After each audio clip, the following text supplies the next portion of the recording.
ఇప్పటికే మన దేశంలో 10కి పైగా రాష్ట్రాల్లో మత మార్పిడి చట్టాలున్నాయి, యాంటీ కన్వర్షన్ లాస్ ఉన్నాయి. ఇప్పుడు రాజస్థాన్ తీసుకురాబోతున్న బిల్లు 78 సంవత్సరాల్లో మనం ఇప్పటి వరకు చూడనటువంటి కఠిన నిబంధనలు అందులో ఉన్నాయి. ఈ మాన్సూన్ సీజన్ లోనే అసెంబ్లీలో ఆ బిల్లుని ప్రవేశపెట్టనున్నట్టుగా తెలుస్తోంది.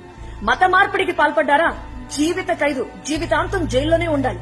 ఈ బిల్లు ప్రకారం బలవంతంగా, మోసపూరితంగా, ప్రలోభాలకి గురి చేసి వాళ్లని మతం మారేలాగా చేసినట్లయితే అది నేరం.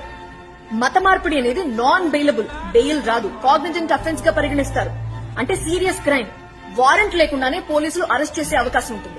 ఇంకొక విషయం ఏంటంటే వాళ్ళ మతం మార్చడం కోసం పెళ్లి చేసుకున్నట్లయితే, ఇల్లీగల్ కన్వర్షన్ కోసం పెళ్లి జరిగితే ఆ పెళ్లి చెల్లదు. మరొక విషయం కూడా మెన్షన్ చేశారు, వాళ్ళు తిరిగి ఫస్ట్ ఉన్న రిలీజియన్, ఒరిజినల్ రిలీజియన్ కి తిరిగి వస్తే అది మత మార్పిడి కిందకి పరిగణలోకి తీసుకోవాలి. ఇందులో శిక్షలు కూడా మెన్షన్ చేశారు. ఇల్లీగల్ కన్వర్షన్స్ కి పాల్పడితే 7 నుండి 14 ఏళ్ల జైలు శిక్ష, 5 లక్షల రూపాయల ఫైన్. మైనర్స్, హ్యాండిక్యాప్డ్, దివ్యాంగులు గాని, మహిళలు, ఎస్సీ ఎస్టీలను కనుక కన్వర్ట్ చేసినట్లయితే 10 నుండి 20 ఏళ్ల జైలు శిక్ష పడే అవకాశం ఉంటుంది, 10 లక్షల రూపాయల ఫైన్ కట్టాలి. ఇక మాస్ కన్వర్షన్స్ అంటే పెద్ద సంఖ్యలో ఒకేసారి మత మార్పులు చేస్తుంటారు. అలా గనక చేసినట్లయితే 20 ఏళ్ల నుంచి లైఫ్, ఇక జీవితాంతం జైల్లోనే ఉండొచ్చు. అంతేకాదు 25 లక్షల రూపాయల ఫైన్ కూడా కట్టాలి.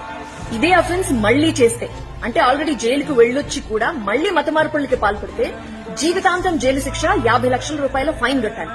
భయపెట్టో, లేదంటే బలవంతంగానో, పెళ్లి చేసుకుంటామని మాటిచ్చో, లేదంటే మైనస్ ట్రాఫికింగ్ ద్వారానో కన్వర్షన్ జరిగినట్టుగా గుర్తించారనుకోండి, 20 ఏళ్ల నుండి జీవితాంతం జైలు శిక్ష, 30 లక్షల రూపాయల ఫైన్ కూడా కట్టాలి.